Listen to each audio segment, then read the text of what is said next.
welcome to the Silver Bullets podcast once again. My name is Michael Citro. And I'm Chip Minnich. And Chip, we are here to talk about the Ohio State University Buckeyes against the Penn State Nittany Lions on Saturday night. The pseudo whiteout with no fans in the stands, fake noise.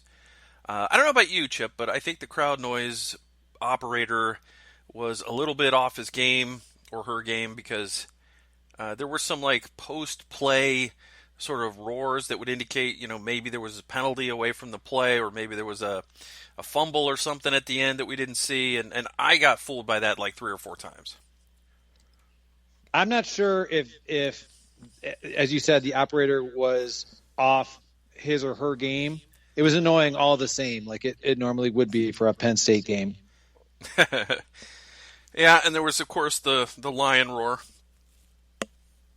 Never really a favorite. No, that's what I mean by it was annoying all the same. All right, so the Buckeyes go into Happy Valley, and it looked like after just a couple of plays that it was going to be about 123-0. But in the end, 38-25, Ohio State. It was a little bit of it was a fast start for the Buckeyes, certainly, and I think that field goal drive where they missed the field goal with Blake Hobbill, I think kind of brought the team a little bit to earth. Certainly Penn State had no give up at halftime. They came out very sharp out of the break, looking a lot more determined to either try to get back in the game and save their season or to at least give it a shot. So it was kind of one of those games where we've seen a lot of these games where Ohio State lets a team kind of hang around, and it's kind of annoying in that respect. But in this game, it looked like Ohio State wasn't going to let them hang around, and then all of a sudden it became a little tighter, but still nothing overly threatening in the second half. I agree. It was never any concern on my part that, the momentum is clearly swinging to Penn State. I want to give credit to Penn State. I think the fact that they fell behind early and it looked pretty dim at the onset. They could have folded their tent and just taken their beating and called it a night. But they had their moments where they would get back. Even James Franklin at post game said it seemed that there were times where that they were starting to make something happen, and then Ohio State would effectively come right back and shut them down. So yeah, it was.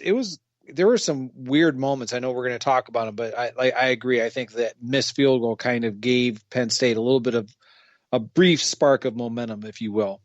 and it kind of was one of those plays where they were in close. It was a really short field goal attempt. I think they were maybe the 3-yard line. And as aggressive as Ryan Day has been, you thought, well, this is a chance to go knockout punch right here. They didn't do that.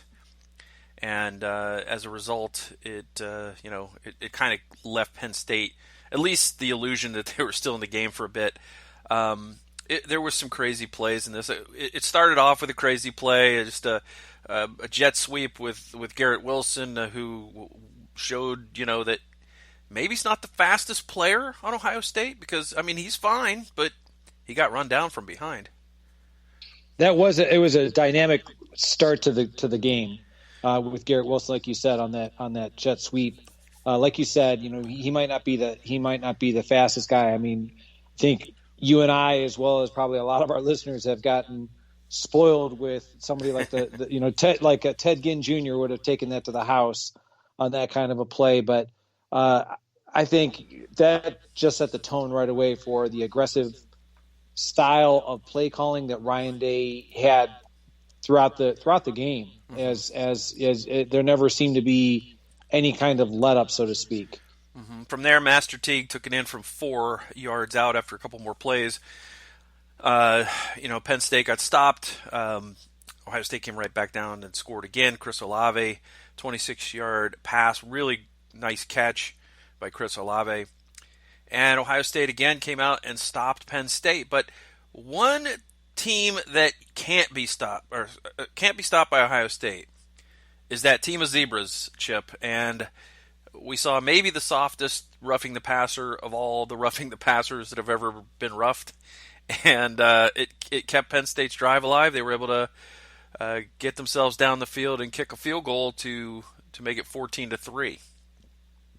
I sincerely hope that Baron Browning is not going to be penalized by the coaching staff during the film review because, as you said, it was a very weak roughing the passer. I mean, it was there are times where you can see that the player has taken unnecessary steps, and it certainly did not seem from the television replay, it certainly did not seem like that at all. It did, as you said, it just seemed very weak. My compliments to Baron Browning for applying the pressure, but by no means did I think that was a very accurate roughing the passer penalty.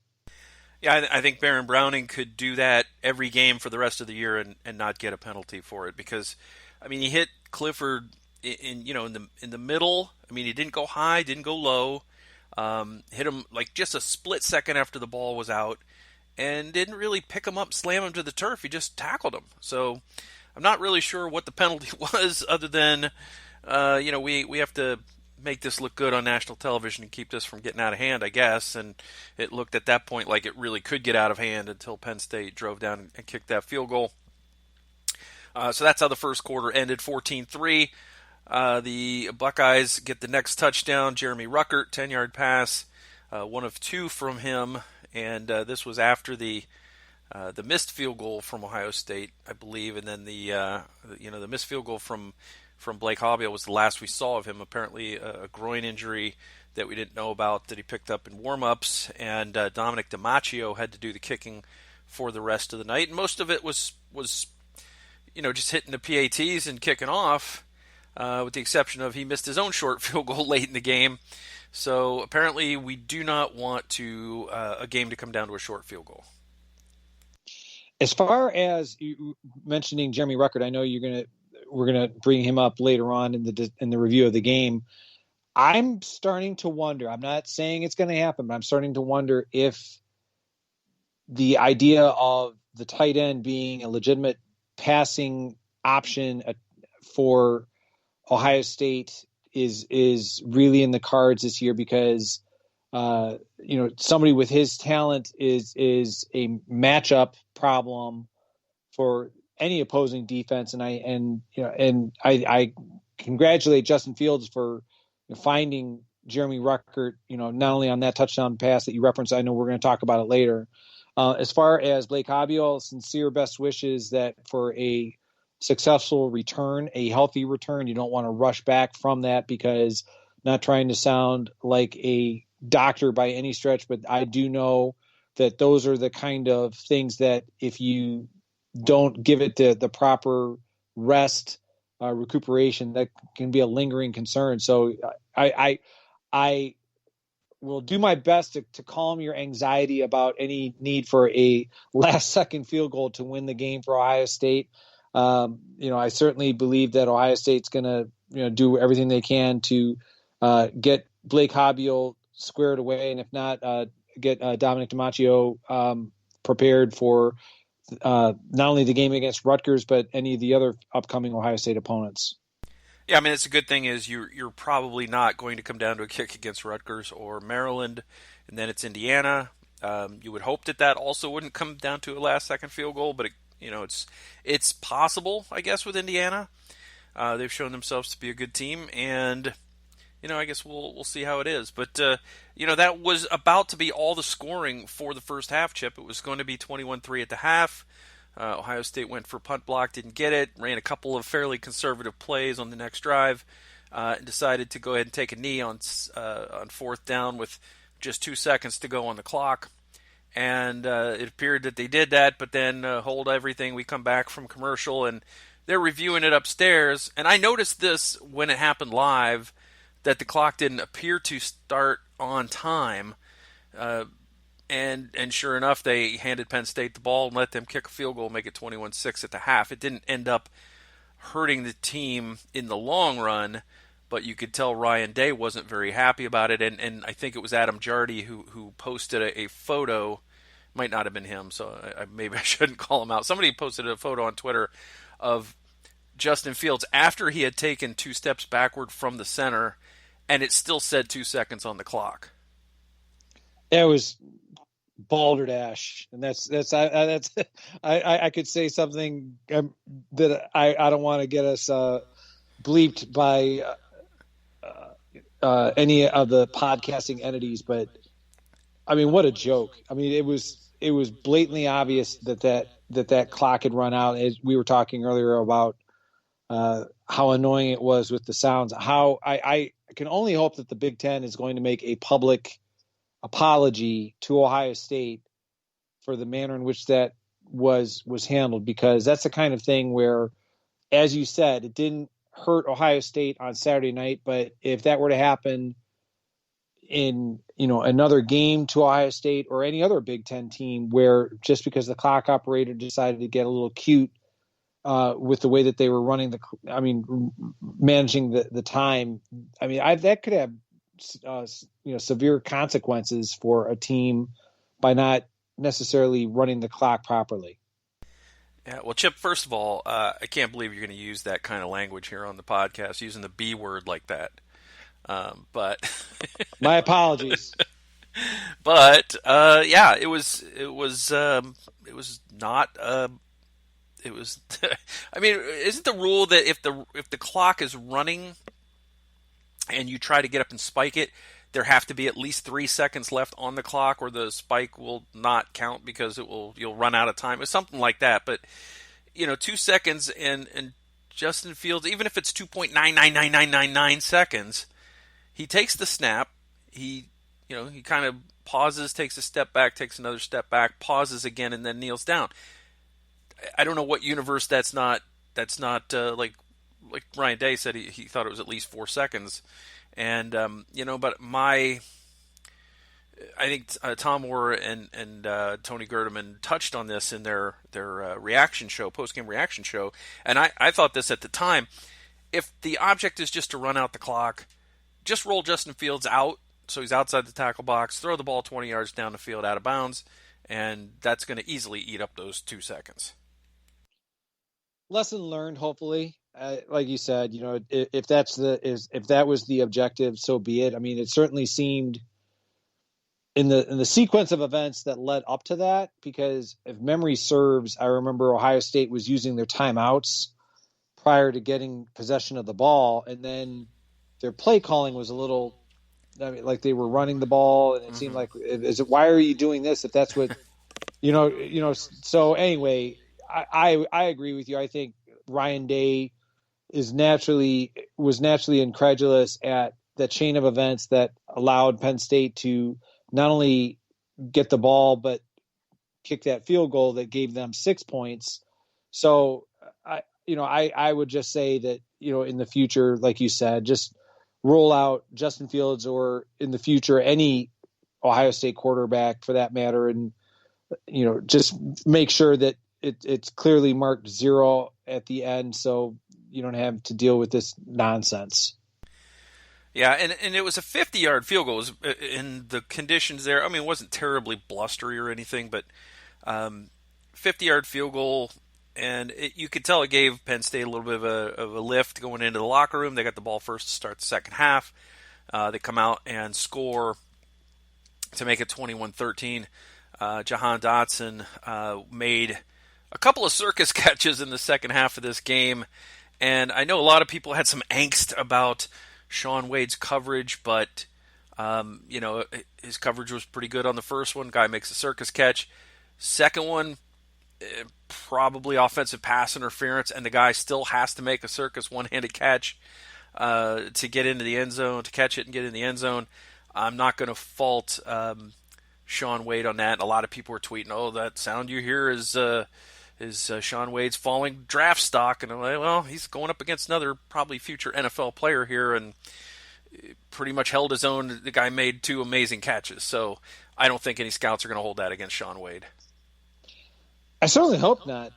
Because like you said, I think he was in good position on the first catch. I agree with you that it was offensive pass interference that wasn't called on the second one. I think what everyone is just kind of anticipating is Shaun Wade to be lights out dominant. And, sometimes there are a lot of things that happen that aren't necessarily just because the camera is not on Shaun Wade, doesn't mean that he's not doing his job. And for what it's worth, I think people have short memories because the week previous, Shaun Wade had a pass broken up against Nebraska that, during the game that, kind of showcased, his strong coverage. So I have every confidence that Shaun Wade is going to play well down the stretch. Rest easy. Maybe not necessarily against Rutgers per se in terms of their wide receivers. And I apologize if that sounds really condescending about the caliber of wide receivers that Rutgers has, but I have a feeling that, you already referenced Indiana, that'll be an opportunity for Shaun Wade to showcase, because Indiana has some really good wide receivers for Shaun Wade to showcase his talents then. Right, and I don't want to get I got a little bit ahead of myself there because the Shaun Wade stuff happened a little later. This was an early drive in the third quarter that really James Franklin decided to pick on Seven Banks a bit and got away with it. Seven Banks, a little bit of a growing moment for him, I think. It seemed like Ohio State's defensive coaches adjusted to that, and they didn't really go after Seven Banks as much after that drive to me. But Ohio State came right back, 49-yard pass from Fields to Olave. Really nice catch from Chris Olave. Beautiful ball, deep ball from Justin Fields. And again, just answered right away. 28-13 at that point. Dominic DiMaccio adds a very short field goal to make it 31-13. And that's how it ended after 3. Then came that Jahan Dotson second touchdown. That was the drive, I think, where Shaun Wade, you just got to tip your cap because Jahan Dotson made some really good plays on that. Again, got away with a little push on the second one. That's going to happen. He's going to deal with that in the NFL probably next year, Shaun Wade. So, might as well start getting used to that now. I agree. I think Dotson is going to definitely be a future NFL player, and referencing, for example, like the play of Ohio State, as I said earlier, I think anytime that it seemed like Penn State was starting to build momentum, Ohio State would do something that would just kind of say, basically, like, it's not happening. All right, just you can quit trying to throw a scare into us because it's not going to happen. As far as Seven Banks, and this kind of goes for the entire Ohio State secondary, if there's, it's legitimately concerning, but just a gentle reminder that, again, that was supposed to be the area of concern going into this season. And 2 games in, granted, it's later season than any of us wanted or expected. It's still, you're going to have growing pains from the fact that Seven Banks was he was a contributor, but not a starter. Shaun Wade, yes, he played, but in a different capacity in the secondary. We have new safeties. It's going to take some time. I think that, as you said, I think that the defensive coaches did what they could to kind of get the pressure off Seven Banks. But I think Ohio State fans have to recognize that there are going to be some moments where the secondary is not necessarily playing as well as they did last year, because guess what? You don't have the same players from last year. I mean, you lost 2 first-round draft choices at corner. You lost Jordan Fuller, who was pretty much as consistent as anyone at that safety position that we have seen over the last several years. So when you lose that kind of talent, there's going to be an adjustment period. Yeah, and normally you'd get to break in these guys against Akron and Bowling Green, and not Nebraska and Penn State on the road. So there's a little bit of a learning curve, and it's good that they're getting these lessons taught to them early in this season, and they've got a lot of time to work on stuff. So, but Penn State went for 2 to try to cut it to a 10-point game. Sean Clifford's rush failed. Ohio State came back down and scored 1-yard pass to Jeremy Ruckert, made it 38-19. Dotson caught a third touchdown pass, Sean Clifford. They went for 2 again, failed. Ohio State again had a chance to kick that field goal that DiMaggio missed, and again, this is one of those things where I think stop it, just stop trying to say we don't want to rub it in, we don't want to. Ryan Day, just go score your points, because anything can happen this year, and you may need a more impressive looking victory in a game against a team that probably Penn State will finish the season ranked. So you want to have as impressive as possible a win against them. But he already apologized for scoring that last touchdown against Nebraska. Maybe he was thinking, oh, we'll just run it and be conservative, and if we score, we score. No, go for it. Go for the jugular. Go score your points. You're going to have to work on these plays, because at some point you're going to need them, and it would be nice to work on them. I mean, I think there were a couple of instances where Ohio State got a little conservative and tried to just work on the running game, which the running game was improved in this game, but I think in the second half when Penn State got their starting linebacker back, it was a little bit tougher sledding in there. Yeah, I agree completely that the running game seemed to be the focus of the second half. As somebody who's always been a staunch proponent of needing the running game, speaking for the fact that I'm speaking to you from Ohio, I know that the weather has been, it was very, very gusty on Sunday and Monday in the part of Ohio that I'm speaking to you from. So that's kind of, when I think of, all right, there are going to be days as we get into deeper into November and this year into December that, you never know like what the weather can be like. So I think making sure that you can rely on that running game. It certainly did look better than it did against Nebraska. There's always room for improvement. I think we saw better play from both from Master Teague and from Trey Sermon. I was going to say that Steele Chambers wasn't even involved in this game. But it's nice to know that the running game showed improvement against Penn State. Mm-hmm. So, you and I think we forgot to, while we were on the air, to give our predictions. We did put them in the post, so they're on record. The final score, of course, was 38-25. You nailed. I'm sorry, you nailed it last week. You had 38 last week. You had 35-24 Ohio State. I had 34-30. We were both very similar. We were both very close to what the final score ended up being, but you were closer on both ends by 1 point on the Penn State end and by 3 on the Ohio State end. So congratulations to you. You got the prediction, but closer than I did this week. So good job. Well, thank you. I mean, my compliments to Penn State. I think I realize they're sitting at home with an 0-2 record, but that's a good team. I really believe that as the Big Ten season progresses, I think Penn State, they obviously have some work to do like any other team, but they will get back onto the winning side of the ledger, and I think sooner rather than later. Mm-hmm. Justin Fields was 28 of 34, no interceptions, 4 touchdowns, 318 yards. Did take 2 sacks.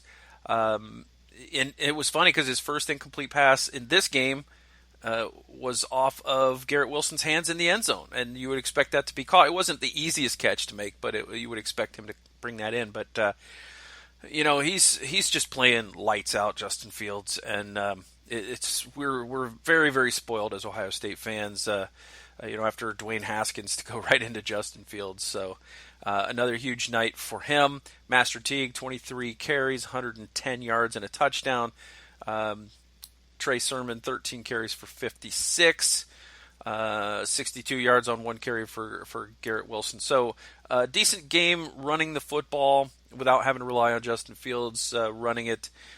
Garrett Wilson, 11 catches, 111 yards. Did not score a touchdown, though. Chris Olave, 7 catches, 120 yards, 2 touchdowns. Jeremy Ruckert, 4 catches, 25 yards, 2 touchdowns. Our picks to click this week on offense, you and I swapped from week 1, and I had Garrett Wilson, you had Justin Fields. Congratulations to us. We nailed it. I agree. And something you said a moment ago about Justin Fields, and maybe it's just the nervous aspect that I have, it was very relieving to see Justin Fields not carry the ball in the same manner or fashion as he did the previous week against Nebraska. I think they certainly did work on the running game. I know that Justin Fields can carry the ball. I would just prefer it to be kind of more in the manner of if something breaks down in terms of either the pass protection or if his receivers are covered, for him to gain those yards. So it was nice to see him not be the primary ball carrier as he was against Nebraska the week before. Exactly. Now on the defensive side of the ball, you had Sean Wade, 2 tackles, 2 solos, 1 assist for 3 total tackles, no passes defensed. He did give up a touchdown or 2. So I would say Sean Wade did not click in this game, but I think he'll be fine. I had Baron Browning, who was whistled for the worst pass or roughing the passer of all time, and only managed 1 assist in the tackles department. I would say Baron Browning also did not click.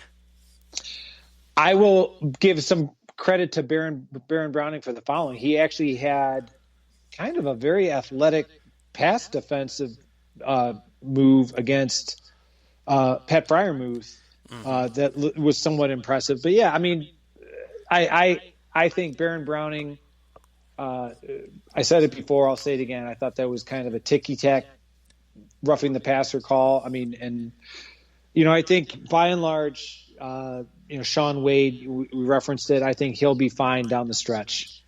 Absolutely. One player who did have, I thought, a tremendous game. Well, there was a couple, and they were on the defensive line. Tommy Togiai was a beast. Jonathan Cooper was outstanding in this game as well. And I thought, again, Haskell Garrett was pretty good. He didn't make a lot of plays, as far as tackles, but I thought that the defensive line did a good job of collapsing the offensive line. And then Pete Werner did a great job of blitzing and forcing Sean Clifford to either get rid of the ball before he wanted to or take off with the ball. I thought that those players specifically on defense had great games. I thought Togiai had a great game. Cooper had an amazing game. Of course, everybody will remember the one play where he takes Pat Freiermuth and just basically almost sacks Sean Clifford with the tight end, a la Joey Bosa, a couple years back in overtime. And then, of course, there was another play where the entire backfield got tackled that was reminiscent of the Sam Hubbard play from a couple years ago against Penn State. Yeah, I agree. I thought Togiai, Cooper, Werner, I mean, it was just a really good defensive performance all around, and it certainly was reassuring to see that Ohio State was able to, in essence, eliminate the quarterback run, after what they experienced against Nebraska and going into the Penn State game. But that was a concern that Sean Clifford was going to be able to keep drives alive with his legs, and Ohio State really did a solid job defending that aspect of his game. All right. Well, we'll turn our attention now to the champions and players of the game for Ohio State. Tommy Togiai was the player of the game on defense. Chris Olave on offense. Cade Stover on special teams. Champions, there were 24 champions named against Penn State, including Haskell Garrett, Zach Harrison, Tyreek Smith, Tuff Borland, Pete Werner, Baron Browning, Marcus Hooker, Josh Proctor, and Jonathan Cooper, and of course Togiai. On the offensive side, Justin Fields, Master Teague, Trey Sermon, so both running backs, Luke Farrell, Jeremy Ruckert, and Jake Hausman, so 3 tight ends, Chip, Garrett Wilson, Jamison Williams, Josh Myers, Wyatt Davis, Nicholas Petit-Frere, Thayer Munford, and Harry Miller, and of course Chris Olave for being player of the game. So, that's a lot of champions against Penn State. A lot of champions, but well-deserved, because this was the game, memory serves, I think that you had said is going to be kind of like the game to watch for the like the Big Ten. And I'm not saying that you're incorrect, but by that rationale, Ohio State rose to the challenge. And I think that those players that you just rattled off, I think that they all played extremely well individually and collectively. And I think Ohio State is well positioned to do some damage to the rest of the Big Ten East Conference or East Division, the remainder of the schedule. I mean, I could see a scenario where Penn State wins the rest of its games, but Penn State is 2 games now effectively behind Ohio State in the Eastern Division race of the Big Ten. So Ohio State's sitting pretty as long as it can take care of business against the teams it should, and Indiana will be a challenge, and Michigan is always a rivalry game, so you never know what can happen there, as we will talk about later with Michigan. we will go around the Big Ten a little bit later in the show, and we, of course, will look ahead to Rutgers. Speaking of looking ahead to Rutgers, we have a guest to bring in to help us figure out what the Scarlet Knights are all about this season, and we're going to get to that guest right after this.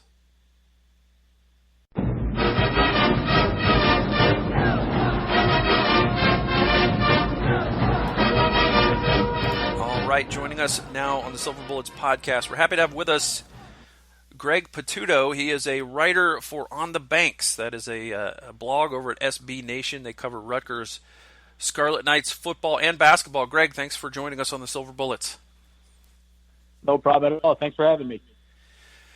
So I wanted to ask you about Rutgers, just a general overview of so far, because it looks like this is a Rutgers team that, from what I've seen through the first 2 weeks of the Big Ten season, has taken on that Greg Schiano personality of hard-nosed football, went out and got the big win over Michigan State week 1, gave Indiana a fight, and maybe had a lateral not been about a quarter of a yard forward, maybe have had some late-game magic this past week. What has been the overall impression that this year's Rutgers team so far has left with Scarlet Knights fans?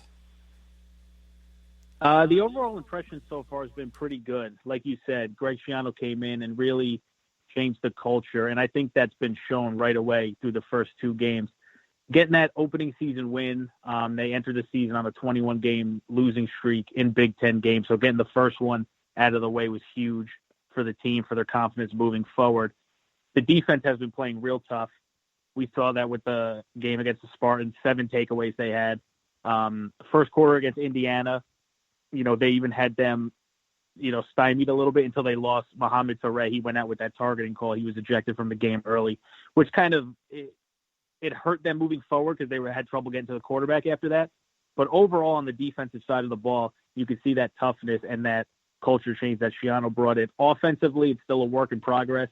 But overall, the feeling's good to be 1-1 here. The vibe's pretty good.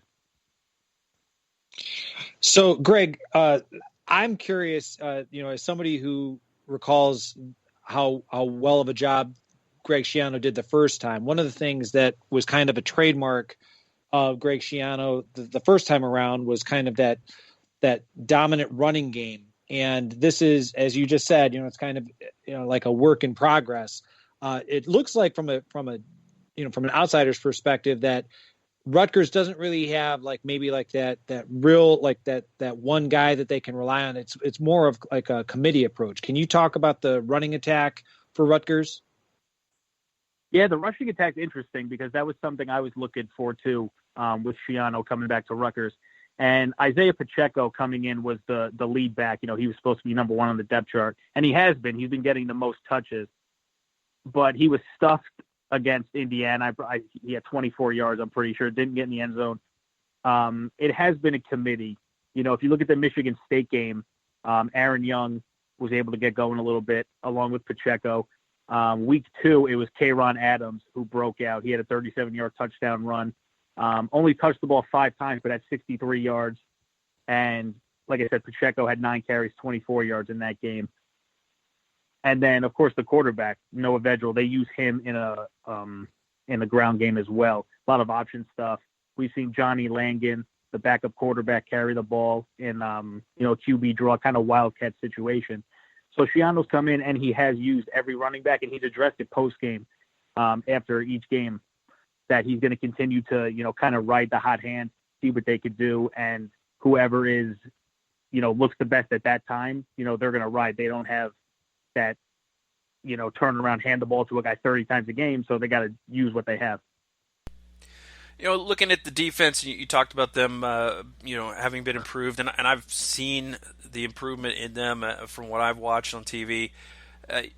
It seems like a couple of transfers, obviously someone Ohio State fans know very well, Brendan White and Michael Duamfor have been very, very strong for Rutgers. It's a shame that Michigan can't get a player like Michael Duamfor to play for them. And Mohamed Toure, you already mentioned. Who are some of the other players on defense that stand out? And what does the Rutgers defense do really well, and what are they still, searching for answers for? I tell you what, they're pretty strong along the defensive line. You mentioned Duamfor. He's real explosive, and he's a player that can, blow up an offensive line and get in the backfield to stuff the run. A player I like a lot is Tyshawn Fogg. He's a real reliable tackler. He's all over the field. And I believe he had 12 tackles in the first game against Michigan State, 7 last week. So he's all over the field. And in the secondary, Trey Avery's playing really well. He had an interception in the first game. He's defending passes a lot. The secondary struggled against Indiana, especially in the second half. Penix Jr. was able to get comfortable. But Trey Avery in the back, Duamfor leads the defensive line, Tyshawn Fogg at the linebacker position. They have players at each level that could be impact playmakers. Now it's about, getting the rest of the unit around them and building a stronger core around those 3 players. Going back to Greg Schiano's success in his first tour of duty, it was all kind of based upon being able to not necessarily keep all of the homegrown talent, but a lot of the homegrown talent of New Jersey there to play for Rutgers. Can you give our listeners maybe an incoming freshman that has kind of made some plays or kind of turned your head in terms of, like, oh, wow, it's like that's not the kind of player that we're used to seeing at Rutgers like the last few years? There's a lot of guys coming in next year, I'll say. This year so far, we're still searching for that one real huge impact maker in the freshman class. There's been a couple, but he's really built up the class of 2021 really well, especially in New Jersey. I know the top player, Tywone Malone, hasn't committed yet, but Rutgers is making his final list. In 2022, actually, Keon Sabb, the number 1 recruit in Jersey for 2022, just came out with his top 15. Rutgers is in that. So Schiano's really doing a good job focusing on New Jersey, but also going outside. Their first 2 recruits, for 2022 were actually New York kids. So he's staying in the area. He's really hammering New Jersey and then going outside when he feels a need. And that's important because there is some talent up here in New Jersey at the high school level. One of the things that I noticed, in addition to the defensive players who have transferred in, of course, another transfer on the offensive side of the ball, Aaron Cruikshank, has, he's a guy I thought might have a little bit more success early in the season and certainly throughout the season. I think he'll flash more and more. Bo Melton's had a pretty good start for Rutgers. Who are the big playmakers on offense that Ohio State fans will need to concern themselves with, the ones that are freaking out a little bit about Ohio State's unproven secondary? Well, Bo Melton's the name there. He's the number 1 receiver, scored twice against Indiana. He's their number 1 receiver. He's their biggest playmaker. Again, we discussed the backfield, and there's a couple names there, but nobody's really gotten going yet in these first 2 weeks. As for Cruikshank, he had 3 catches on Saturday, but he's yet to be used in a huge impact role within the offense. I expected to see him a little in the running game too, maybe a reverse every now and then because he's got crazy speed, but he's been mainly their return man. They haven't really incorporated him much yet within the offense. I think that'll come as the season goes on. But through the first 2 games, Bo Melton's the big name. He can make plays downfield. He's reliable, good route runner, good hands. He's a good-looking receiver, so he's their number 1 weapon. Can you tell our listeners a little about Noah Vedral? I know that he, transferred from Nebraska and he he's not only involved in the running game, but as a passer. Can you kind of give a scouting report? I mean, obviously, it's one of these things where I think Schiano's just trying to do whatever he can to make Rutgers competitive at all positions, and I'm sure quarterback is no exception. But can you tell our listeners a little bit about Noah Vedral? Yeah, Vedral won the job, transferring in, and it wasn't really announced until right before the Michigan State game. They had on the two deep, they didn't name a starter yet. But Vedral won the job because of his experience running a fast-paced style of offense, and that's something that offensive coordinator Sean Gleason was coming in and was going to implement, a fast-paced style of play. And we've seen that a lot throughout the first two games. Vedral runs that well because of his dual threat ability, but he's struggled throwing the ball, and we saw that against Indiana. He turned it over 3 times, and he had 1 interception against Michigan State. So his decision-making hasn't been on point, but, he's only 2 games in with this Rutgers team, new quarterback, new coach working together. So it's going to take a little time, but basically his decision-making is the main thing. It really did not look great against Indiana. So especially against a team like Ohio State, he's got to be smarter with the ball in his hands when, they want him to throw. As a runner, he's been successful, but he's got to be a little better throwing the ball. Greg, one of the things I noticed from watching against the Indiana game is when Vedral was throwing deep balls to his right, he just wasn't quite finding the range. And I was curious as to if that was just inaccurate deep balls or if there was some weather related issues that weren't apparent on the broadcast. Yeah, it was cold out there on Saturday. It was a little windy, but he did struggle throwing that deep ball. It was also there were defenders in his face. The offensive line has been struggling. The center, Rutgers center, went out early in the game, so they had a backup at the position. It's, a mixture of bad decision making and, pressure in his face, not feeling totally comfortable. He had a bit of happy feet in that game, so it could be an uncertainty in the line, dealing with the pressure. But I agree, when he was throwing to his right, it didn't look great. It could have been weather issue. The touchdown he threw early in the game was to his left. But I think as everything comes together, we'll see him improve, and that includes the offensive line because they really struggled, keeping Indiana's defensive line out of the backfield. I agree with something that Michael said earlier, and that is it's a noticeable difference from watching Rutgers, regardless of whether we're talking the win against Michigan State or how competitive they were against Indiana. So it's my compliments to Greg Schiano and the coaching staff for the improvement so far. Now, there's obviously room for continued growth.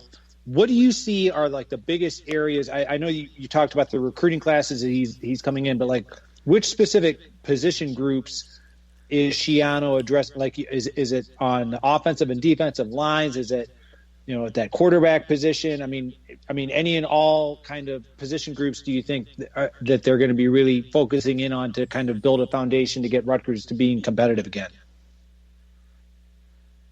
I definitely think it's on the defensive side of the ball. I mentioned before that he's talked after both games about the rushing attack and using the committee at running back. But I really think he's going to try and build on the defensive side of the ball, especially at the linebacker position. They have such a good player in Tyshawn Fogg at that position already. And I think that's something they're going to continue with. A lot of their recruits coming in, he's really hammering the linebacker position, the defensive end position, the edge rushers. I think that's what he's going to focus on to bring that toughness back that you need in the Big Ten. Obviously the reputation of being a defensive conference. I think that's going to be important. Schiano's a great coach. He's done well already through 2 games. The expectations obviously weren't very high for this Rutgers team. They got 1 win already, kind of just hoping for, another 1, maybe 2. And then you go from there. But getting that first one was big, snap the losing streak, and now you just continue to grow each week and, stay competitive. But the overall vibe of the team, the aggressiveness, watching the sideline, during the game after each play, the team makes a big play. There's just a different feel than there was in years past, and I think that's a huge testament to Schiano. Greg, before we let you go, I two more questions for you. The first is, you kind of touched on it already about the expectations. What were the expectations of Rutgers fans entering the season, and how have those changed, after 2 weeks would be question number one. I think the expectations were, like I said, snap the losing streak, maybe try to beat a lesser team, even though at this point the Big Ten's been, I feel like it's been backwards so far. And out of every team aside from Ohio State, we're not sure what's going on. Penn State's 0-2. Maryland came out, beat Minnesota. Minnesota doesn't look very good, especially on the defensive side. So we don't really know what's going on right now. But the expectations coming in was to definitely, win a game or two, compete, and show that you can stay in football games, which they haven't been able to do. And I think through 2 weeks, it's pretty much the same. They were able to get that first win, but the Indiana game, kind of knocked fans down a notch. Rutgers came back down to earth a little. Even though they did compete, they looked better than in years past. But I would still say the expectations should be the same. Win another game or two, stay competitive, and really just build the foundation. And finally, before we let you go, got to get you on record as to what you think the key matchup of this game will be, and what your final score prediction will be. Oh, man. I think the key matchup is definitely, Rutgers secondary against Justin Fields. That's a tough assignment for any secondary, to have to deal with a player like Fields. But like I said, Penix Jr. was able to get comfortable in the second half against Rutgers on Saturday. And if they come out like that, then, he's going to have a field day, no pun intended. But that's the main thing. They need to be able to put a little pressure, but the secondary has to hold up and try and defend these wide receivers. Now, a score prediction, huh? Yeah, I saw the spread. It wasn't. The spread wasn't as high as last year. So, and they're on the road this time, so that's good for Rutgers at least. This is a tough one. They were able to compete the first couple weeks. Ohio State wanted a season for some reason. It's championship or bust for them. I can see like a 45-10 final type game. Ohio State maybe doesn't try to run it up in the second half a little bit. Schiano's got a history there. He's got relationships there. Maybe they pull it back a little. But when you look on paper, these teams are very uneven. Ohio State's one of the best in the country, so it should be a lopsided matchup. But again, fans and Rutgers is just looking to show a little more toughness than they have in years past. Greg, where can people find you and your work on the internet? Just go to onthebanks.com, and you will have all of us breaking down, Rutgers football throughout the season, and Rutgers basketball, once they tip off coming up. Basketball team looks pretty good, so that's a good site to follow. Onthebanks.com, or if you go to sbnation.com, go to college football, follow it to the Big Ten, and then our site will be right there. All right, Greg Patuto, writer from On the Banks, thank you so much for coming on with us and letting our listeners know a little bit more about the Rutgers Scarlet Knights. Thanks a lot, guys. I appreciate it. Thank you.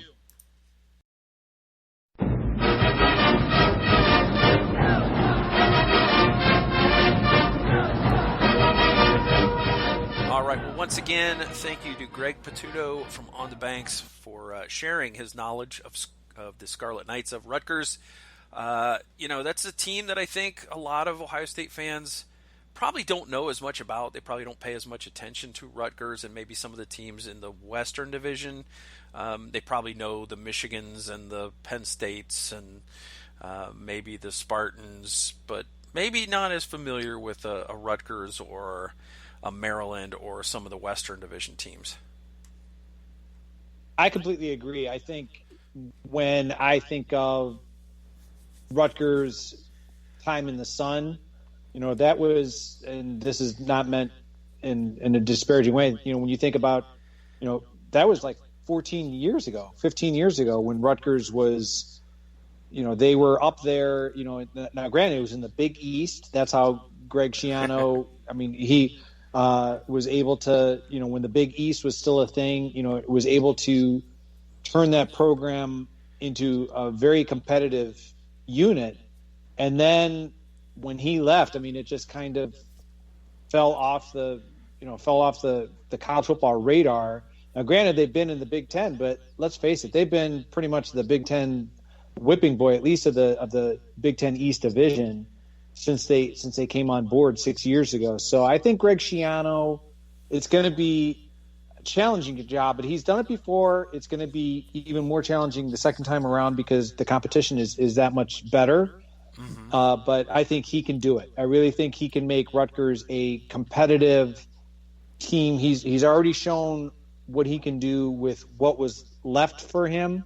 Granted, with the help of some transfer players, but he's shown that Rutgers is not going to be just like that blowout that I think most Big Ten fans have grown accustomed to seeing.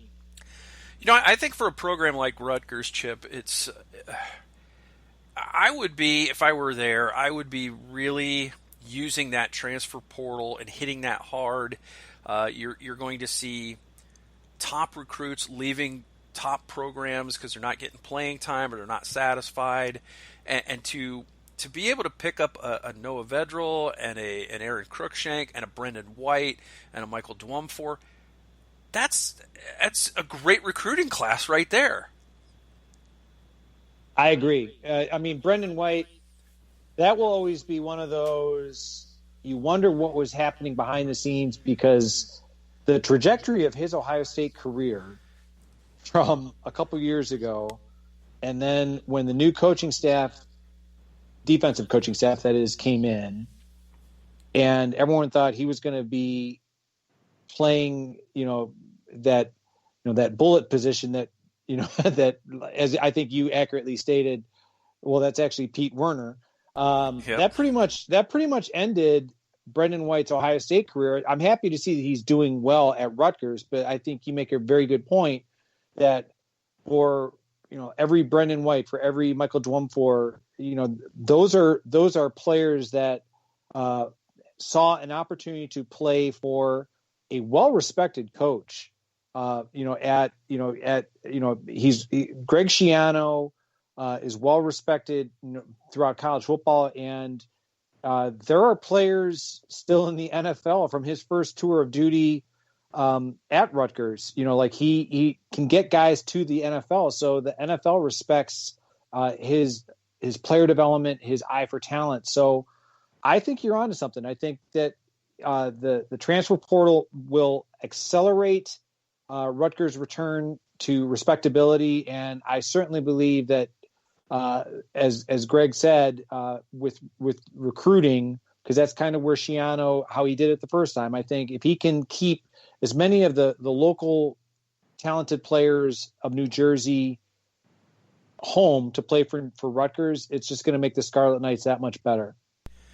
Yeah, it's and fewer of those guys will get to Penn State, and that's also a bonus there. But Greg Schiano was already a good recruiter. He's got he can point to he didn't have a great career in the NFL, but he can say, look, I know the NFL, I know guys in the NFL. I can make sure I can put in a word for you. He's got that kind of going for him. He's spent time with Urban Meyer, so I'm sure even a better recruiter now than he was. And he's probably learned some things about organization and about delegating certain responsibilities. So I think that was a great experience for him.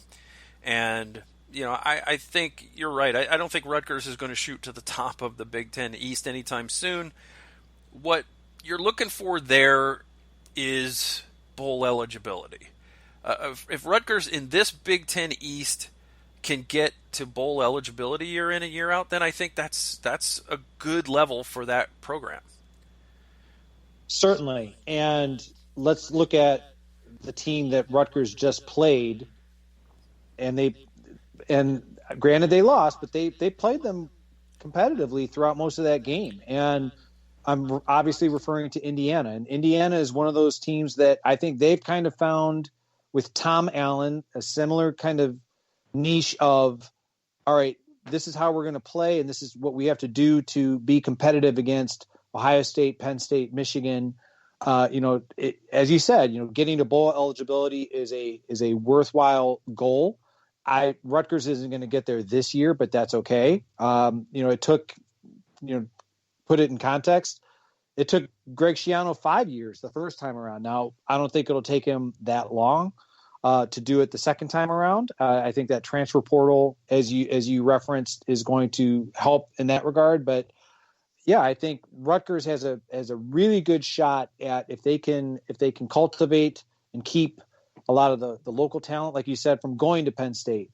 Not that I want them to keep them from Ohio State, but I mean that's part of the same deal. Sure. But if they can keep that local talent and get some talented players in the transfer portal, they'll be on their way. Yeah. So let's start our trip around the Big Ten right there, Chip. Rutgers falling to Indiana at home, 37-21, and this is a game that Rutgers led after the first quarter, and really it was the second quarter that killed Rutgers. Indiana outscoring the Scarlet Knights 17-0 in that second quarter. The third quarter was only a 10-8 quarter for Indiana, and the fourth quarter was 7-6 to Indiana. Granted, they weren't having to chase the game. They were a little more conservative. Rutgers was less, they were in catch-up mode, and it was a great... I have never seen a lateral play with so much time left on the clock. I think there was almost 5 minutes left on the clock when Rutgers did there's certainly a few minutes left on the clock when Rutgers did one of those crazy bunch of lateral play. They end up scoring on it, and then it got reviewed. And I swear, Chip, they called this back on a forward pass that, I mean, I didn't see video evidence that it was a definitive forward pass. I think that the replay referee there was inferring some things, and I thought, oh man, what a way to lose that touchdown. Now that still would have put them down, even if they got a 2-point conversion, would have put them down 8 points. But to me, they shouldn't have overturned that. I agree. It was unfortunate because of just the sheer entertaining nature of the play, the creativity involved, but it just kind of, it speaks to the competitiveness that Rutgers is getting back to. They're not content to just kind of go gently into that, good dark night. I mean, like they truly want to let you know that you've been in a football game, and they're not there yet. I mean, we're 2 games into a very disjointed college football season for everybody, the Big Ten most especially. But I think, Rutgers, they are certainly looking to be, they have shown in 2 games, and this is going to sound harsh because he used to be an assistant at Ohio State. In 2 games under Greg Schiano, they have shown far more competitiveness than I saw during the whole Chris Ash era. And that's, I realize that sounds like a scarring indictment, but I mean, I think by and large, Rutgers, I mean, like they were pretty much content to just kind of, show up, get their paycheck, take their beating, and go home. I don't think that's the case anymore. And as far as Indiana, that's certainly not the case. I think Tom Allen has certainly molded that team into a scrappy unit that is going to play as hard as they can for as long as they can. They certainly gave Penn State all that they wanted in game 1. You can speak about the controversial ending, but they came up on the winning side of that one, and they came out and took care of business against Rutgers. So that Indiana is 2-0, for the first time since I mean, I can't even remember the last time Indiana was tied for the Big Ten lead. Yeah, it's been a little crazy to start the year. And I have to tell you, though, I didn't expect to watch a single play of Indiana Rutgers when the season started. But I ended up watching a great deal more than I expected to of that game. And I got to tell you, if Noah Vedral would have thrown a better deep ball to his right, there were opportunities for Rutgers to make plays on Indiana, even in that second quarter where they were getting shellacked. And they had a chance to stay in that game and be more competitive and potentially even win the game had they just been able to connect on a couple of those long passes, because they had guys open on that Indiana secondary and Vedral couldn't hit them. So that's why I asked the question to Greg. Was there some wind involved? What was going on? Because he really had trouble throwing an accurate deep ball to his right, and he had guys open to make plays. And you can't leave those types of plays on the field and expect to pull off an upset win. So Rutgers 1-1, probably feeling a lot better about themselves than they did at the beginning of the season. And yeah, Ohio State may blow them out of the stadium on Saturday night, but Rutgers is going to play hard, and they're going to know they were in a battle after that game. Completely agree.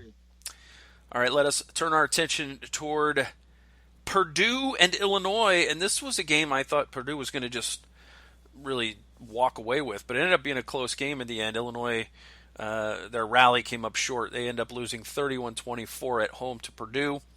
Probably the, I wouldn't call it necessarily the most exciting game of the day, but Iowa and Northwestern played an interesting game, and Iowa built a 17-0 lead at the end of the first quarter and lost 21-20. Yeah, speaking about Purdue, it's always good to see Purdue, offensively, be successful, and that's kind of, David Bell has kind of shown why he is so well regarded at wide receiver for Purdue. I know Ohio State recruited him, but obviously did not, was not to his liking, which is why he's at Purdue. Illinois, I think they're still trying to get to that, to be that not so automatic win. Like they're against Purdue, they certainly showed a lot better than they did the previous week than they did against Wisconsin. As far as Iowa and Northwestern, Northwestern has certainly been an eye opener. The shellacking they gave Maryland in week 1. And then the grittiness that you come to expect from a Pat Fitzgerald coach team, for them to come back and defeat Iowa was very impressive. Yeah, I came away with my impression of that game was that it seems like every other year Northwestern has a legitimate defense, and maybe they have one this year. Got off to a slow start in this game, but Spencer Petras ended up going 26 of 50 for Iowa. So barely over 50% of his passes. 1 touchdown, 3 interceptions. His average was 4.3 per pass. So that's not great. No, it isn't. And Iowa, they're looking up at 0-2.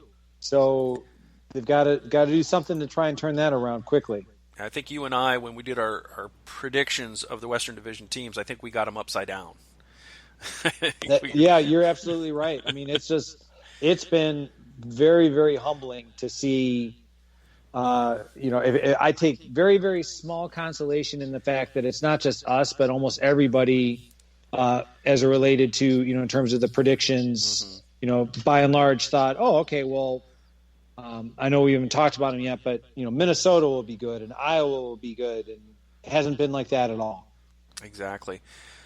Wisconsin and Nebraska was canceled because Wisconsin has been ravaged by COVID-19 positive tests, including Paul Chryst, the head coach.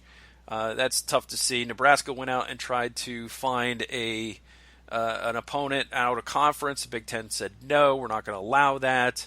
So it sucks to be Nebraska because, once again, they're on the wrong side of what the Big Ten wants versus what they want. And they had to go without a game. And now those 2 targeting penalties on the Nebraska secondary will carry over to their game this week, as opposed to happening against Wisconsin. And, there's just no built-in time to make up this game. And who knows what Wisconsin's going to do from here on out. I mean, I don't know how they can play this week. So we'll see how the Badgers and that whole thing shakes out. We kind of knew that the way the Big Ten just shut everything down instead of just kicking the can for a couple weeks, it kind of took away their margin of error and their ability to reschedule lost games. So, they're reaping what they've sown. So, but now we'll turn our attention, Chip, to the two upsets of the weekend, and let's start with the team you just mentioned, Minnesota, a team that I think we both picked to win the Big Ten West, and row the boat and all that, and it's more like and to the boat. 45-44 Maryland, crab cakes and football. That's what they do in Maryland, and they got the win in overtime. And after a furious rally, Maryland won the fourth quarter 17-0 to force that overtime. And I gotta say, I don't know what's going on with Minnesota's defense, but I think you and I could probably score 25 points against them. You might be right. I mean, it is mind blowing because you would have figured, all right, all of the recruiting gurus have been for the last few years lauding Minnesota in terms of what they the talent that they brought in. Now I realize they've lost some players, like every other college football team has lost players to graduation in the NFL. I don't know. Minnesota is looking very, very bleak. I genuinely felt sorry for the place kicker who missed the extra point in overtime. I mean, like, what a way to lose a game in overtime. But Minnesota, I mean, they have no time to sit and feel sorry for themselves. They've got to do anything they can to get on the positive side of the ledger. Getting back to the whole Nebraska-Wisconsin thing, as you accurately stated, that the Big Ten, they created this situation by, as you stated, with no room for error, by the fact that by shutting down and not allowing for any kind of bye weeks like they originally had. Like if they had just postponed a few weeks, there was nothing that forced the Big Ten to originally schedule for the season to begin at the beginning of September. If they had just waited till, let's say, kind of the end of September, like the SEC did, that would have allowed a little more schedule flexibility. I genuinely feel sorry for Nebraska. I mean, like they were looking for, I think it was against Chattanooga, was the opponent, the FCS opponent. Mm-hmm. And supposedly the testing requirements that they had for coronavirus were just as, if not even more strict, testing protocols. That's why Nebraska, they were looking for a team that they knew, all right, we don't have to worry about any kind of COVID-19 issues, and the Big Ten slapped them down. And, it led to all these national writers, the Big Ten and Nebraska aren't meant for each other. Actually, they are meant for each other. I just think it's a failure by the Big Ten leadership, as you said, by not, planning the season appropriately and adequately, that kind of led to Nebraska trying to do what they can to, get back on the field. Yeah, I completely blame the Big Ten for this whole thing and the way they handled it. And there's absolutely no reason they couldn't have allowed Nebraska to reschedule this game. They said no out of conference games. We're going to stand by that. But you know what? There's no reason to have stood by it. There's none.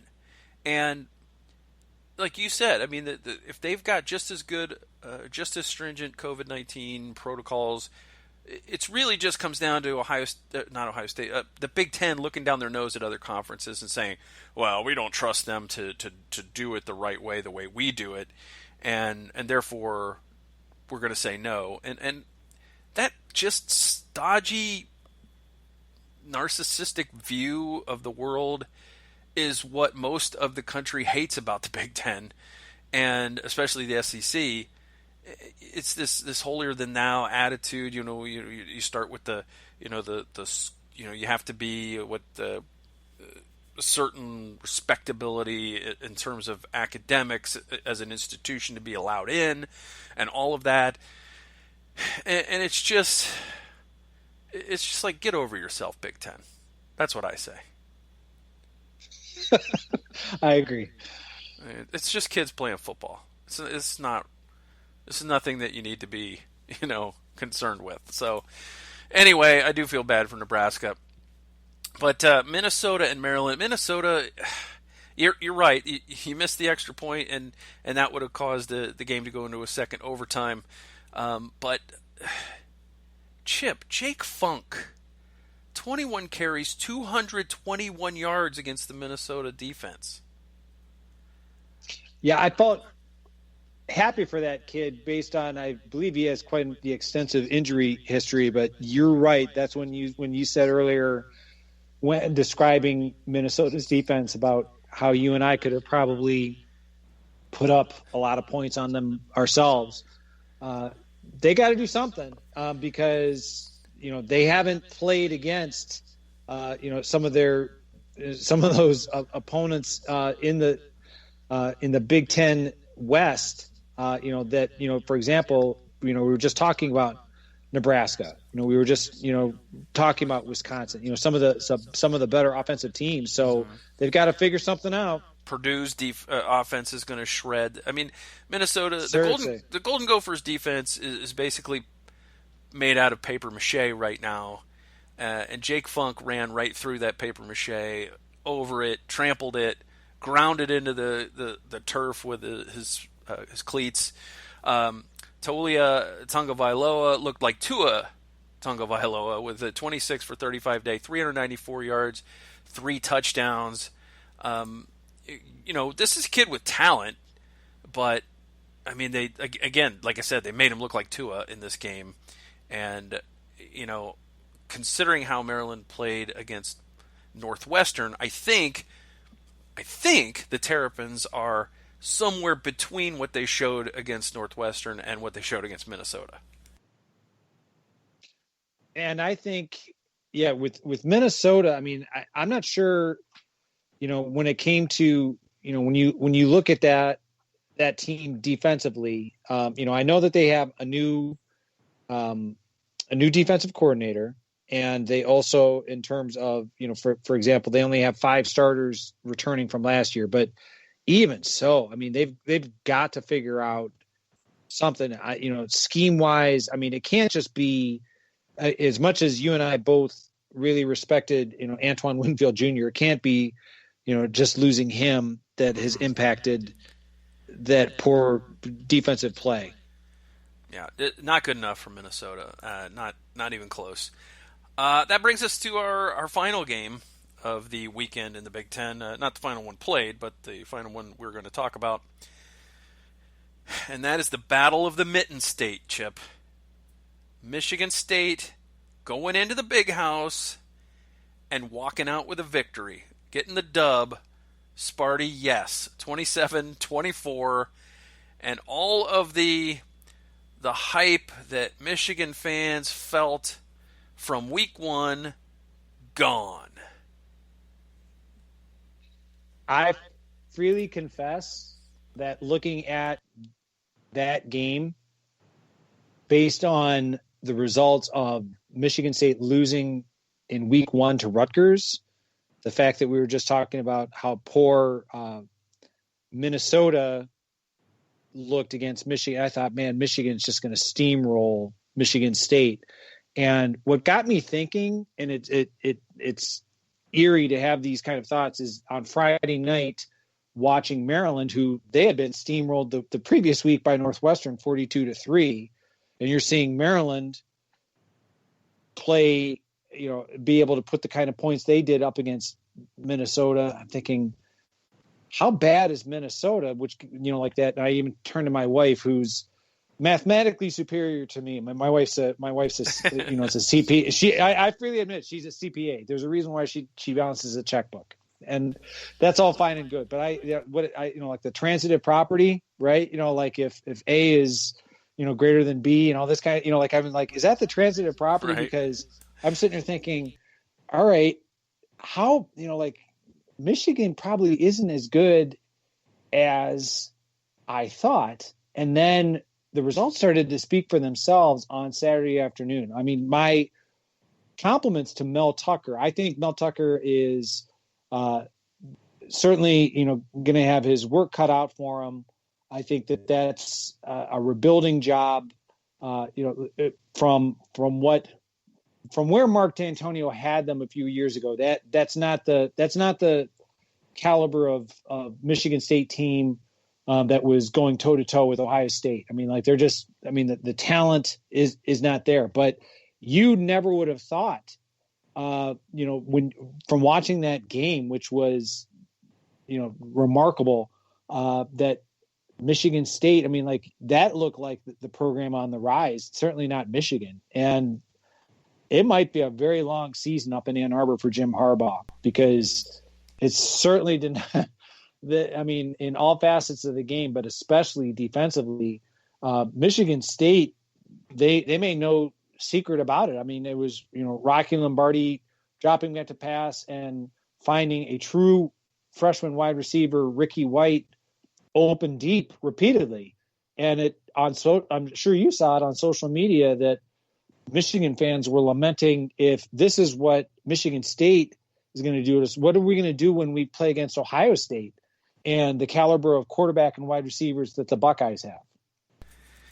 See, this is the thing, is when you look at week one and you say, well, Michigan, they took care of business against Minnesota, looked good. Minnesota couldn't stop them. They're a juggernaut. Joe Milton was amazing. They could run the football at will. They slowed down Minnesota's offense and this and that. And then the next week you come out and see Minnesota give up 45 to Maryland, although one of the touchdowns was in overtime, but still, you say, wow, that takes a little luster off that game heading into Saturday, because that game was Friday night. And incidentally, I've completely turned around on Big Ten football on Friday night now, as long as it's not Ohio State. That was entertaining, and I probably wouldn't have watched that game if it was on Saturday. But you combine that with the Michigan State team that lost, like you said, lost to Rutgers in week one, and you're thinking, this is a good Michigan team that beat a good Minnesota team. Michigan State can't even beat Rutgers. It's going to be just a nightmare for the Spartans. And I think Tony Gerdeman tweeted something about I have to go to bed, he said, Friday night, because I got to get up early and watch a team get crushed. And what he meant to say was, I got to watch a team's fans' spirits get crushed, because the Wolverines falling to 1-6 against their rivals under Jim Harbaugh. I'm not sure if it was 1-6 or 1-5, but I mean, you're pretty damn close. Either way, it's amazing. Rocky Lombardi. This is not Justin Fields. This is Rocky Lombardi. He throws for 323 yards on them. Ricky White, as you mentioned, 8 catches, 196 yards, and a touchdown.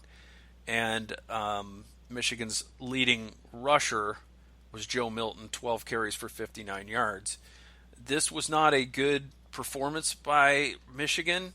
I didn't expect Michigan State, after that loss to Rutgers, to put things together very quickly, and I guess we really don't know if Michigan State has put things together or if Michigan's just not very good, because they lost to the team that lost to Rutgers. So, as you said, transitive property, but the team they beat has proven to be a not very good team. So we don't know 2 weeks into this season if a 1-1 Michigan team is any good whatsoever. We certainly do not, but I'll say this much. It's certainly I think you said earlier in the podcast, you never anticipated that you were going to be watching Indiana Rutgers. I think you may have a legitimate interest to watch Indiana and Michigan play this weekend, because I think that's going to speak volumes about the caliber of both programs as it relates to the Big Ten East.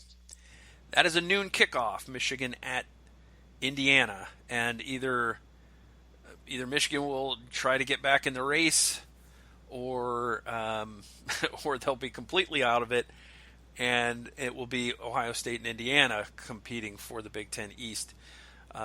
Michigan can stay in this thing with a win against Indiana, but if Indiana wins that thing, Michigan's done as far as the getting to the Big Ten championship game. As far as I'm concerned, unless you never say never in the year of the pandemic, but that's kind of my thought.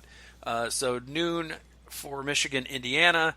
Nebraska scheduled to play Northwestern, so that should be an interesting game.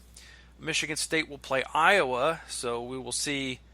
Can Michigan State carry some momentum to Iowa City? Can Iowa get off the schneid? They're really struggling right now. Purdue is scheduled to play Wisconsin at 3:30. Again, I don't see how that game can take place. Maryland is playing Penn State, so Penn State has a chance to get back to get into the win column here in 2020, or Maryland has a chance to make a statement. And Minnesota plays Illinois in a battle of 0-2 teams, and I'm not sure Minnesota's defense is good enough to stop Illinois. So it's going to be a shootout, I think.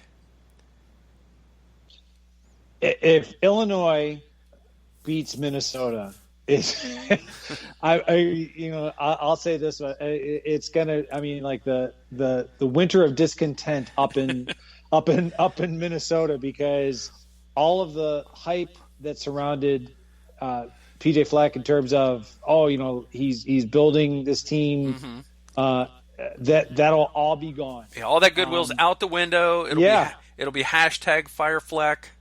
Yes, you got it. And I just think, I certainly the Michigan Indiana game at noon is certainly, I was planning on watching that earlier in the year, but this is kind of now must see TV because the fans of Michigan are, I don't want to say that they've got the torches lit and the pitchforks on hand, but they're getting there. I mean, like when they're starting to publicly, I'm sure you're seeing the on social media the public speculation and musing about would Luke Fickell possibly do, would he take the Michigan job, if offered, and all these kind of things, like the speculation about is, you had asked me earlier in the year, is this going to be Jim Harbaugh's last year? And I'm not there yet, but it's getting to that point, and I'm kind of, it's kind of almost to,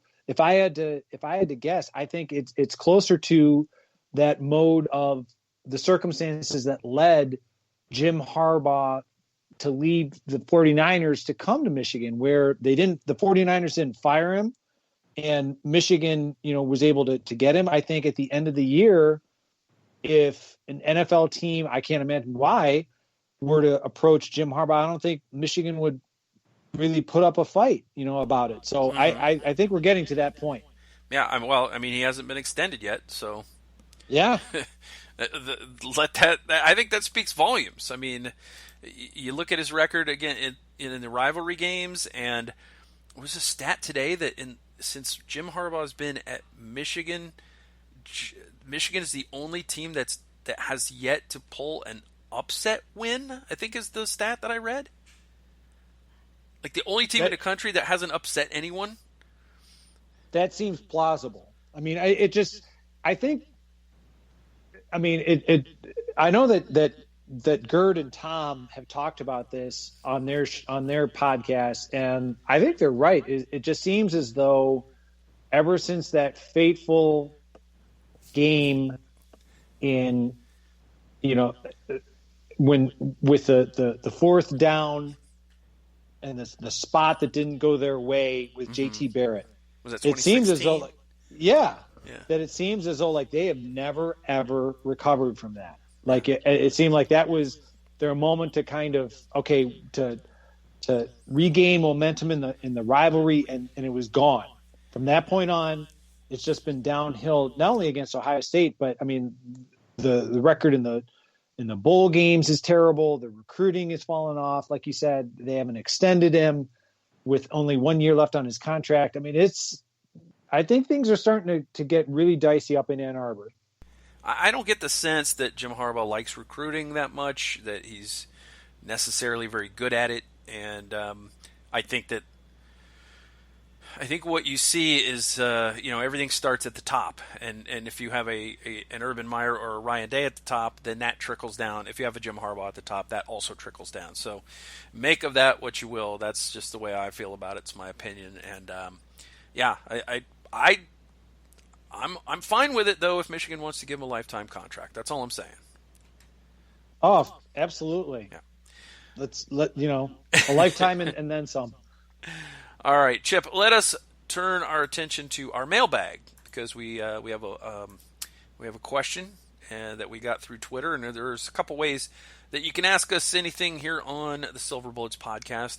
We'll have a thread on the Buckeye Scoop, so that our Scoop fam can ask us questions. That'll be in the Ask the Insiders board. You can leave us a question on our Silver Bullets podcast Q&A thread, or you can hit us up on Twitter. I am at Mike36Fan, and Chip is at Chip Minnich. His last name is spelled Minnich, so Minnich. Chip Minnich, at Chip Minnich, at Mike36Fan, and you can ask us a question, any question that's on your mind. And we have one this week, Chip, from oh man, I did lose it. I scrolled away from it, but we do have a question this week. I'll find it here in a second. This is really good podcasting right here. Tristan Saunders asks, what happens if COVID strikes in the Buckeyes locker room? If games are canceled, can they make the college football playoff with 6 or 7 wins rather than 9? Chip, what do you think? Dicey proposition. I think Ohio State, for one thing, I've been immensely impressed by the way Ohio State has been handling the COVID situation. From what I understand, I think that they are very precautionary with even the way that they meet position groups. Like, for example, I don't believe that I'm just going to throw out quarterbacks just because it's a position where you don't have as many as you would like linemen, for example. I don't think all of the quarterbacks meet at the same time. So, it'd be the kind of thing where if a quarterback were to have COVID, I don't think it would necessarily impact the entire position group. So getting back to the question though, it's dicey because I think it really depends on, getting to that 5% or whatever kind of, I can't remember barometer that they use to determine that. I think if Ohio State were to be stricken with COVID, but were able to play 7 games, I think that they would certainly merit conversation within the playoff group simply because already after 2 weeks, they've kind of distinguished themselves as being one of the better teams in the country. Right. For me, I think it depends on the games they miss. If they, let's say they missed the Rutgers and Maryland games, but they played Indiana and beat them, played Michigan and beat them, played Michigan State and beat them, and won the Big Ten championship game, I think that would be enough. I think if they went undefeated and beat the good teams on their schedule or the better teams on their schedule or at least the more prestigious teams on their schedule, I think that would be enough based on what I've seen from other conferences this year, notably the Big 12. Of course, we don't know what's going to happen yet in the Pac-12. They're about to join the party. But in the ACC, I see nobody but Clemson. And now if Trevor Lawrence, they struggled against Boston College. If Boston College had scored any points at all in the second half, they would have beaten Clemson, despite the fact that even with Trevor Lawrence out, the quarterback play was not an issue for Clemson. It was everything else. And so that basically leaves you Clemson SEC champion, which is going to be Alabama, unless something crazy happens there. Those are 2 of the teams, and that leaves you 2 openings. So I think if you have a 6 or 7-0 Ohio State team that won all of its more prominent games, I certainly think that they could make the college football playoff. And I think there would definitely be some discussion. I think there would be some controversy with it, but Ohio State gets eyeballs, they get ratings, they bring in money. So that's basically what talks in college football. So I think they definitely could make it. And, we've heard Ryan Day say things like he's isolating from his own family members. That's how serious he's taken this. And again, it all starts at the top. And if you have Ryan Day taking things this seriously, that's going to trickle down to his assistants. That's going to trickle down to the team. Sure, they're kids, so somebody who's like a third string linebacker, maybe they go do something they shouldn't do and they get infected, and they might bring that back to a few people. But I don't expect the kind of outbreak that Wisconsin had, but I mean, it's certainly possible. It's an infectious disease, extremely contagious, so it's possible. But I do think Ohio State's taken every precaution that it reasonably can. I completely agree. I know one of the things that has impressed me that I've read about Ohio State is they talk about the power of the unit, the brotherhood, all these things. And from what I understand, it's kind of, they truly have developed such a strong bond throughout the team that they don't want to let each other down. And I really think they're doing everything they can to make good decisions that will prevent any kind of an outbreak of coronavirus. Yeah, I mean, it speaks to the players that they're recruiting. They're going after character guys, and they have good leadership on the team, guys like Justin Fields. And these are guys, if you ask them, hey, what are you willing to do to win a national championship? Are you willing to not go out? Are you willing to basically live in a bubble for the next 2 or 3 months of your life and avoid all outside contact? Most of these guys are saying, yeah, I would do that for a shot at the national championship for sure. And I don't think you have that with some other programs, because realistically, across the country, yeah, they say everybody has a chance to get to the college football playoff at the start of the year. But why is it that we see the same teams ranked highly every year? It's because those are the teams year in and year out that have proven that they can get there and that they are a threat to get there. There are very few surprises when it comes to college football playoff. I mean, look how many times Alabama and Clemson have made it. So there's a reason. There are a lot of reasons. Now, Clemson did theirs in an interesting way. They went ahead and just everybody got COVID early and got it out of the way. But yeah, I think Ohio State is certainly capable of avoiding it, but it is a serious hazard. That's something that's going to they're going to have to be vigilant, and it's going to have to be nonstop from the beginning of the season to the end of the season. So anyway, we thank Tristan Saunders for the question on Twitter, and if you want to ask us anything, like I said, you can hit us up on Twitter. I'm at Mike36Fan. He's at Chip Minnich, ChipMinnich, or you can hit us up on that at Buckeye Scoop Insiders Board on our thread to ask us questions there. So you can do it 2 different ways. And if you are not an insider, I think it's $12.99, Chip, $12.99 a month. As Tom Moore likes to say, a cheap, nasty major chain pizza. For the cost of that, you can be one time a month. You can be an insider on Buckeye Scoop. And big thank you to the boss, Kirk Barton, for letting me know they're not scoopers, Chip. They are our scoop fam. There you go. So now we know the proper vernacular. Yeah, we know, we have the nomenclature down. So our last bit of business this week, Chip, is our picks to click and our score predictions. We got to put our money where our mouth is and lay it all on the line for Ohio State and Rutgers at night in the shoe. I'm going to let you go first. We're going to start with defense. Who is your defensive pick to click? Considering the struggles that Rutgers has throwing the ball, I'm looking for Rutgers to try and establish some kind of a running game. I don't know how successful it will be. So therefore, he's not the flashiest of players, but I think he's a guy that Greg Schiano probably holds still close to his heart for his tenacity. And I'm going to go with linebacker Tuff Borland. Okay, I like it. Tuff Borland. I'm wondering, one thing is that Greg Schiano is going to know the weaknesses of these defensive players. I don't necessarily think that will help a lot, but it might help in the early going till Ohio State makes some adjustments. But,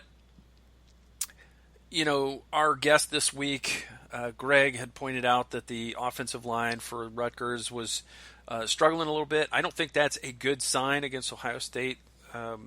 when you think that the defensive line has been the strength of this defense so far.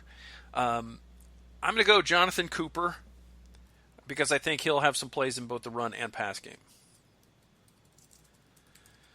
Very good choice. All right, that brings us to the offensive side of the ball, Chip. And I think, just to be fair, you and I are not allowed to pick Justin Fields or Garrett Wilson this week. That's fine. I can promise you, I'm not choosing either. This is going to be kind of an off the wall selection. All right, I can promise you that. Let's do this. Our picks to click this week.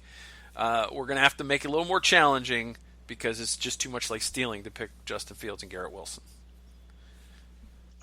Okay. I anticipate Ohio State getting out to a solid lead well before halftime. And I also believe that Ryan Day is going to do what he wants as far as liberally substituting players, knowing that Rutgers is overmatched. It really makes no sense to keep Justin Fields or Garrett Wilson or Chris Olave in lengthy, into like maybe they'll get a series in the third quarter, but I'm not anticipating much more than that. And with Ohio State's renewed commitment to establishing the running game, I'm going to go with Steel Chambers as my pick to click on offense, considering I think he's going to carry the ball the majority of the second half. Okay. You and I are thinking a lot along the same lines, although I was thinking more about the first part of the game. And I don't think that he'll play much, if at all, in the second half.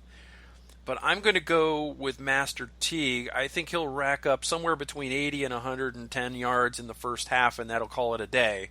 I'm going with the Master. Very good choice. Mainly for the same reasons. I think Ohio State will... They'll protect Justin Fields. They won't put him in harm's way too much. I think they'll try to work on that run game. They'll try to get that offensive line clicking because they have great talent there. It's just not all, on the same page yet as far as chemistry and how they're working together and reading off of each other.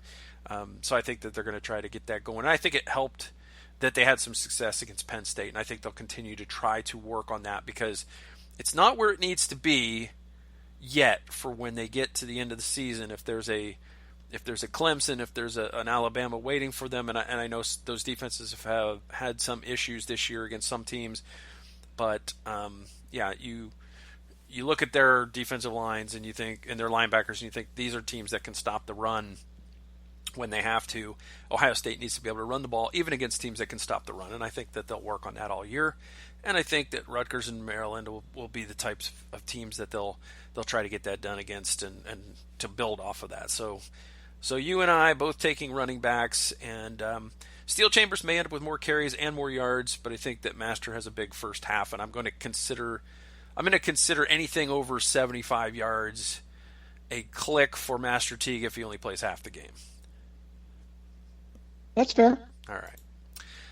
Chip, it's time for score predictions. We forgot to do it last week. We're not going to forget it this week. What do you got? I know that Greg said he thinks maybe some respect there for Greg Schiano. Maybe Ryan Day doesn't run up the score, but maybe he scores a lot of points without trying all that hard to do it. What do you think? What's this going to look like at the end of it? I think the respect is there, but I think what you just said about, scoring points without really trying to do it, I think that's going to be there. I think that, let's say that Justin Fields sits in the second half, as I predicted a few moments ago.